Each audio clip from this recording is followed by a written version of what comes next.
Hey everyone. So this week has been weird as hell, huh?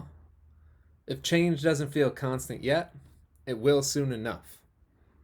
One of the things that's going to be changing in my world is that the in person teaching, moderating, advising, presenting that I usually do is all going to have to be online. That means I'm going to have to get used to talking in front of this silly thing in a way that I just have not achieved yet. So practice seemed to me the way to go.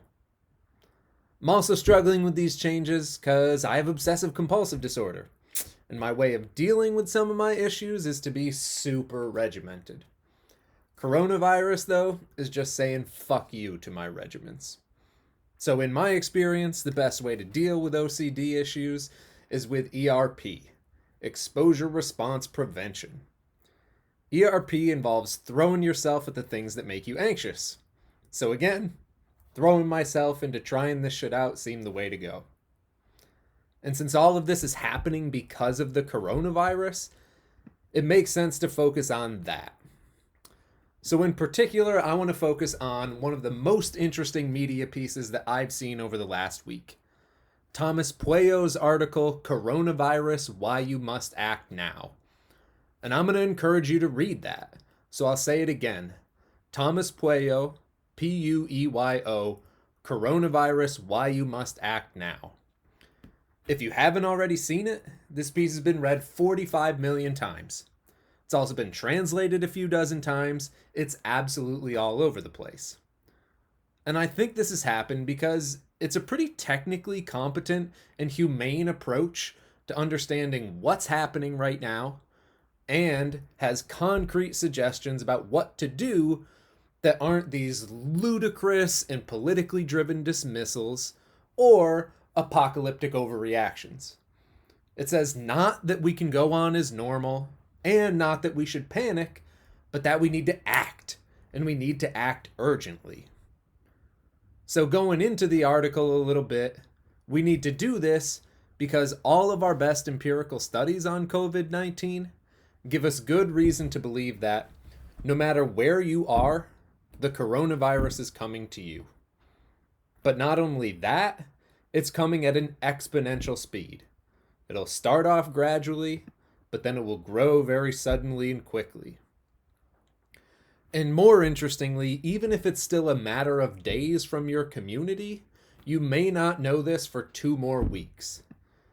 And because of all this, we need to act now to prevent some really sad and really horrible consequences. Things like our healthcare system being overwhelmed, where our fellow citizens and ourselves are treated in hospital hallways, where exhausted healthcare workers are breaking down and some of them are dying themselves, where people will have to decide which patient gets oxygen and which doesn't. And as Pueyo argues, the only way to prevent these sad and horrible consequences from happening is social distancing today. Today, today, today.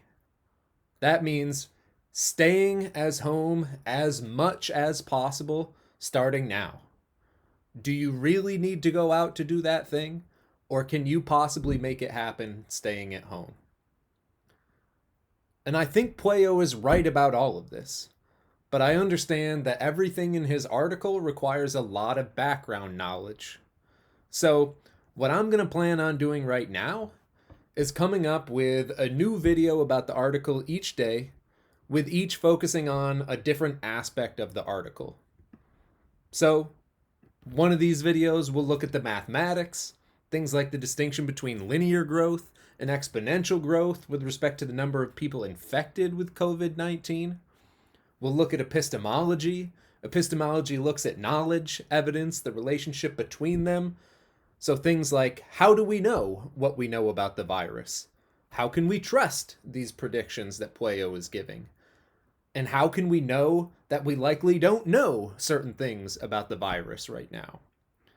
We'll also look at epidemiology, things like how does the virus spread, what communities are most at risk. And well, at least that's my plan for now. Let me know if you think there's something else I should do with these videos. I'm also listening to lots of music right now. So I'm thinking I might do some nerdy analysis of some tunes. I might decide this is a waste of my time, though, because nobody wants to hear what I have to say. I'm just trying new things, because what the hell else are we supposed to do in a situation like this?